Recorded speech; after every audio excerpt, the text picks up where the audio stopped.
Hola, hola, bienvenidos a la MX Radioneta, la red, de verdad, desde México para el mundo. Un gusto que nos acompañen para el análisis de hoy. Estamos con equipo completo, listos para desmenuzar el tema. Listos. Hoy nos vamos a sumergir en los inicios de las expediciones españolas, esos primeros viajes a lo que eventualmente se conocería como Yucatán y Nueva España. Exacto. Y para esta inmersión profunda vamos a usar como base los escritos de Payaso de Letras en su libro Imperio Conquistado. Buenísima fuente. Sí, una obra que nos ofrece una perspectiva bastante interesante sobre este periodo. Y nuestra misión en este momento es rastrear las motivaciones, los retos, los primeros encuentros de estos exploradores. Es una oportunidad para ti que nos escuchas de entender cómo fueron esos primeros contactos entre los españoles y los habitantes originarios de esta región. Y vamos a descubrir detalles sorprendentes sobre sus objetivos, las consecuencias inesperadas de estos viajes. ¿Te parece? Me parece perfecto. Un viaje al pasado para comprender el presente, ¿no? Exacto. Y para situarnos, vamos a enfocarnos en 3 puntos clave. ¿Qué impulsó a estos primeros exploradores? ¿Cuáles fueron los desafíos monumentales que encontraron? Y cómo esos encuentros iniciales moldearon el futuro. Suena bien. Empecemos entonces con la primera expedición, la de 1517, liderada por Francisco Hernández de Córdoba, que los impulsaba a aventurarse en lo desconocido. Mira, Payaso de Letras nos pinta un panorama complejo. Por un lado, la riqueza española en la época dependía mucho de las encomiendas. Las encomiendas, recordemos, eran asignaciones de tierra. Exactamente, con poblaciones indígenas para trabajarla. El problema era que la población nativa había disminuido drásticamente, en parte por las enfermedades traídas por los europeos. Claro, las enfermedades fueron un factor devastador. Totalmente. Entonces, los colonos buscaban nuevas fuentes de riqueza, de mano de obra, y Diego Velázquez, el gobernador de Cuba, quería, conseguir más personas para esclavizar. Un panorama sombrío sin duda. Sí, bastante. Pero no solo Velázquez estaba detrás de todo esto. Córdoba y sus socios, Francisco Hernández de Córdoba, Lope Ochoa de Caicedo y Cristóbal de Morante, también tenían sus propias ambiciones. Compraron 2 barcos con la idea de ir más allá, de descubrir nuevas tierras, poblarlas, gobernarlas ellos mismos. Una mezcla de intereses, entonces. Exactamente. Y para lograr su objetivo, contaron con el apoyo, en parte, de Velázquez, quien les proporcionó un bergantín. Un bergantín, para quienes no lo sepan, era un tipo de barco pequeño, ¿verdad? Sí, ágil, ideal para la exploración costera. Y Velázquez también les consiguió los permisos de los frailes jerónimos, algo fundamental en esa época. Claro, la iglesia tenía un gran poder. Sin duda. Además de todo esto, reunieron un equipo clave. Antón de Alaminos como piloto principal.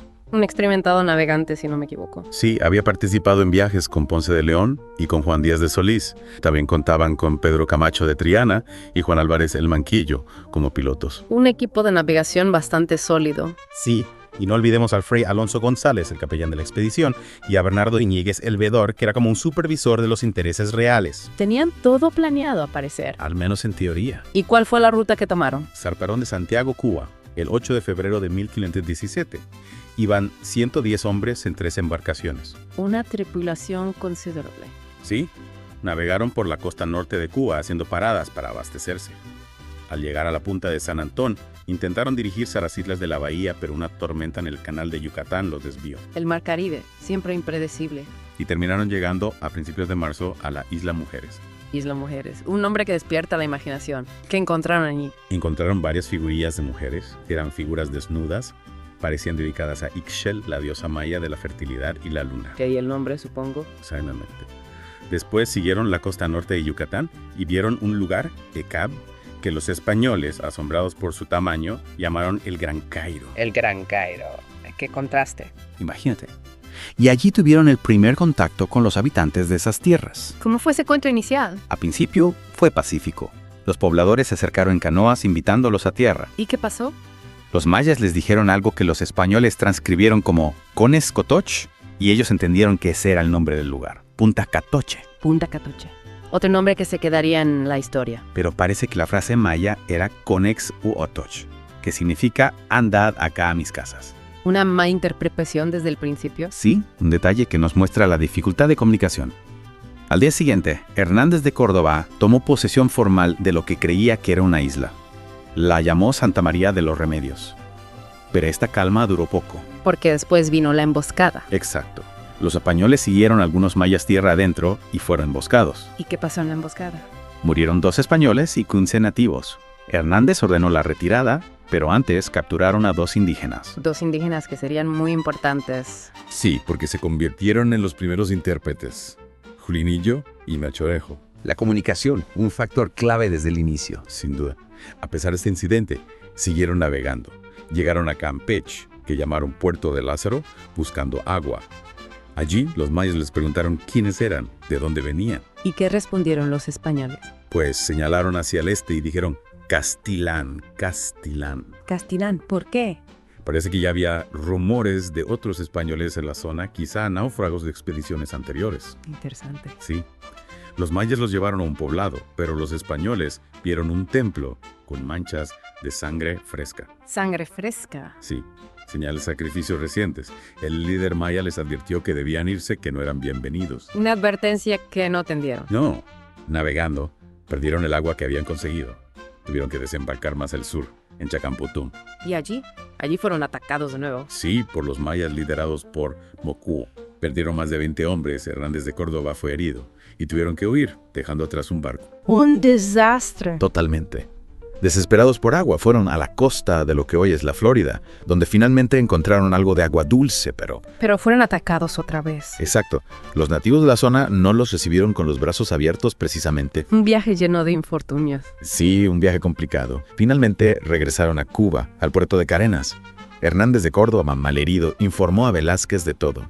Y Velázquez, al escuchar el relato, decidió enviar otra expedición con otro líder. ¿Y qué pasó con Hernández de Córdoba? Córdoba, al enterarse, juró que iría a España a quejarse del gobernador, pero murió a los días por las heridas. Un final trágico. Sí. A pesar de todo, la expedición dejó algunas cosas claras para los españoles. ¿Qué cosa? Primero, que podía haber oro en esa región. Segundo, que había sobrevivientes del naufragio del Darién en 1511 viviendo entre los mayas. Y tercero, surgió el nombre de Yucatán, por una mala interpretación de las palabras mayas. Un nombre que se quedaría para siempre. Así es. Velázquez, a pesar del mal resultado, vio el potencial y pidió permiso a la corona para seguir explorando. La ambición por las nuevas tierras era muy fuerte. Sin duda. Hablemos ahora de la segunda expedición, la de Juan de Grijalva en 1518.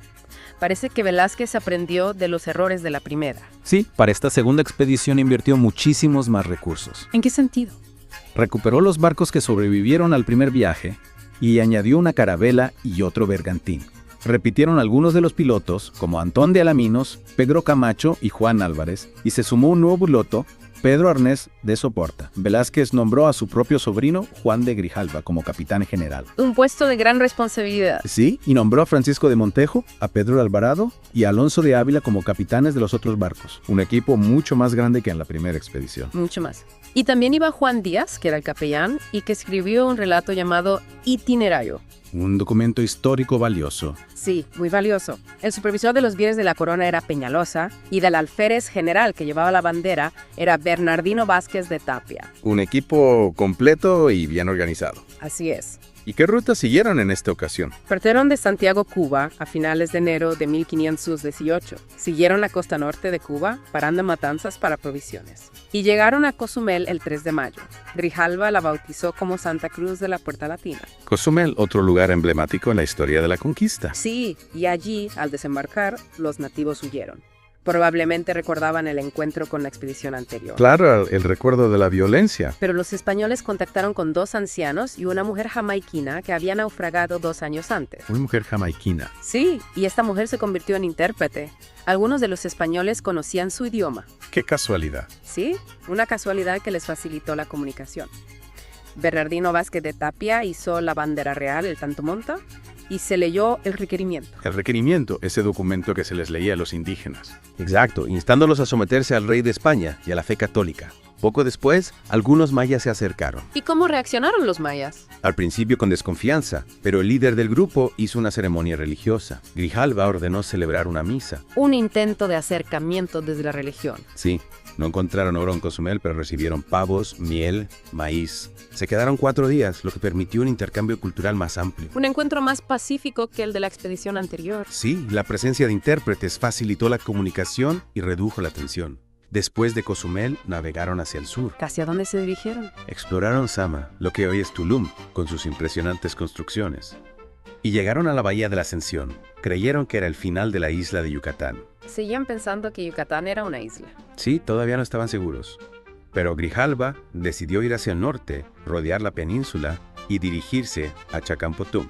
El lugar donde Hernández de Córdoba había sido atacado. Exacto. Allí se abastecieron de agua, consiguieron algunas máscaras de oro, pero los mayas les advirtieron de nuevo que se fueran. Que no eran bienvenidos. Exactamente. Pasaron la noche allí escuchando los tambores de guerra de los mayas. Al día siguiente hubo una batalla. Otra batalla.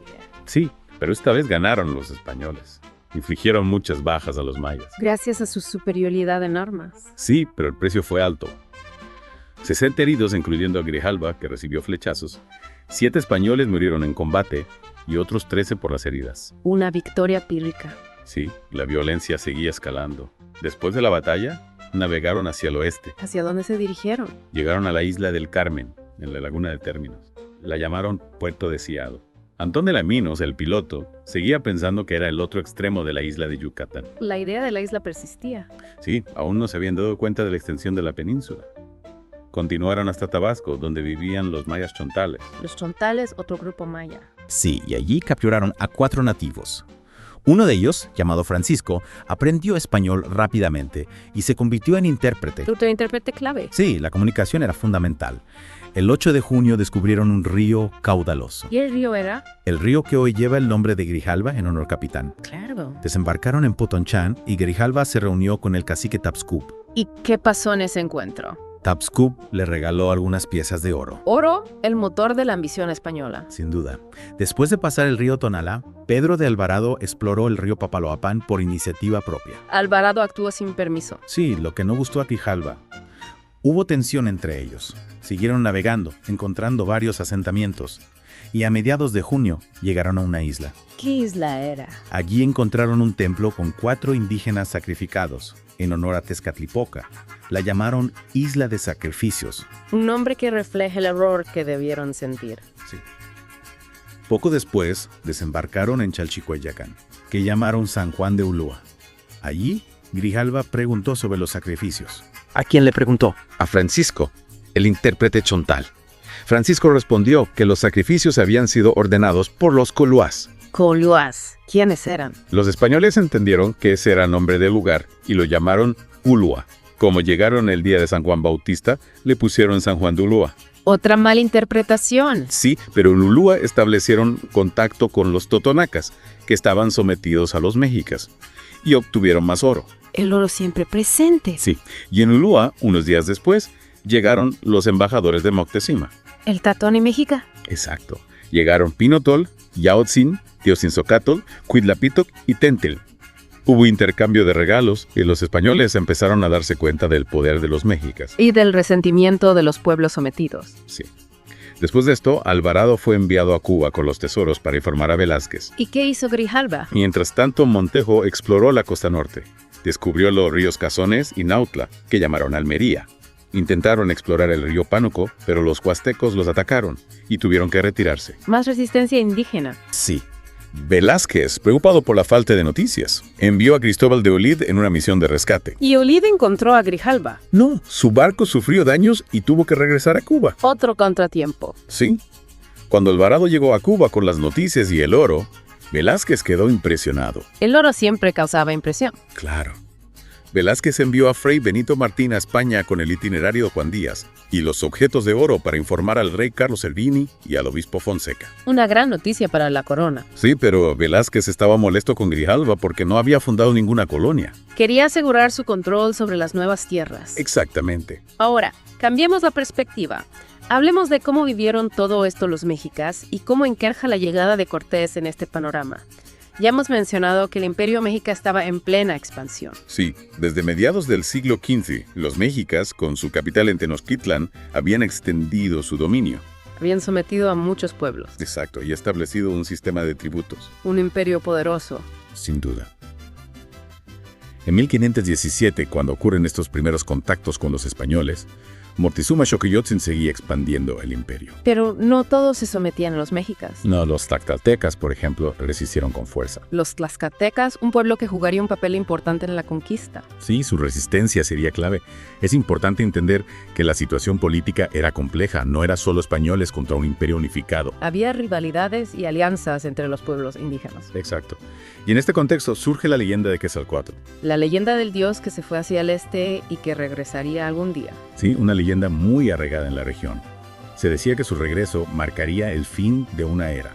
Y Moctezuma creía en estas profecías. Sí, especialmente por algunos presagios que habían ocurrido. ¿Qué tipo de presagios? Un cometa, un incendio en la casa del dios Huitzilopochtli, un rayo que incendió el templo de Xicotencatl. Señales que interpretaban como un cambio inminente. Exactamente. Entonces, la llegada de los españoles no pasó desapercibida. Para nada.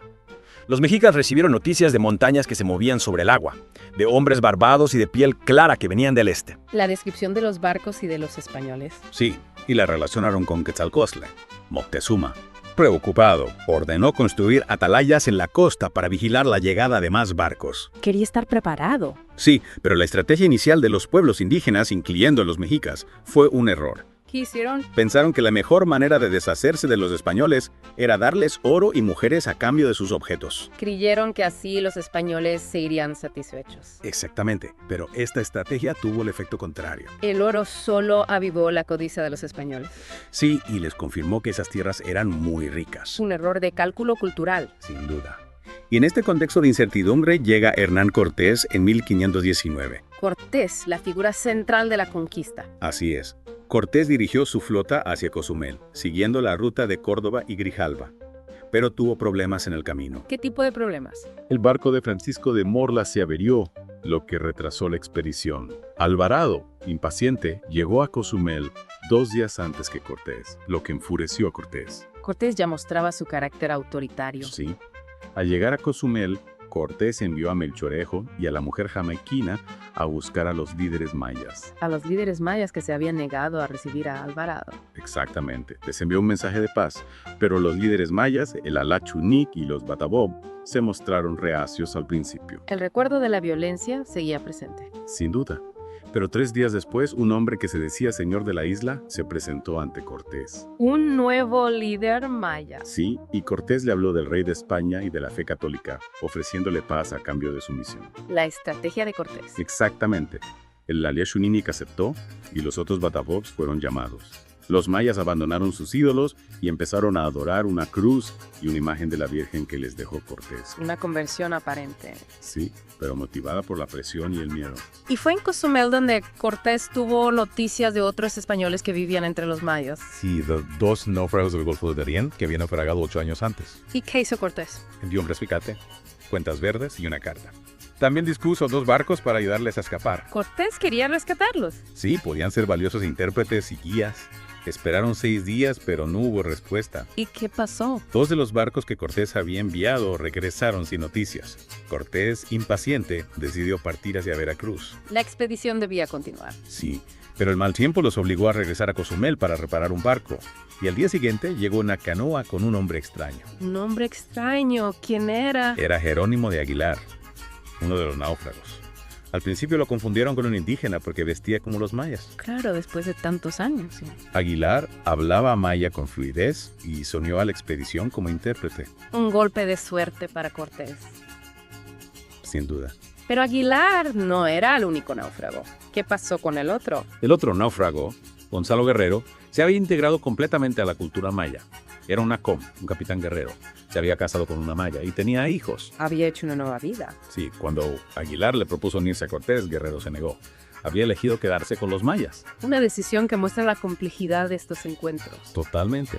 Antes de irse de Cozumel, el Alachuinic pidió a Cortés una carta de salvoconducto para que no atacaran la isla. Una petición que Cortés aceptó. Sí, y el 4 de marzo de 1519 zarparon de Cozumel, dejando atrás a Guerrero. La expedición se adentraba en territorio desconocido. Así es. Y su siguiente destino fue Tabasco, ¿verdad? Sí, llegaron a Potonchán, donde querían conseguir provisiones.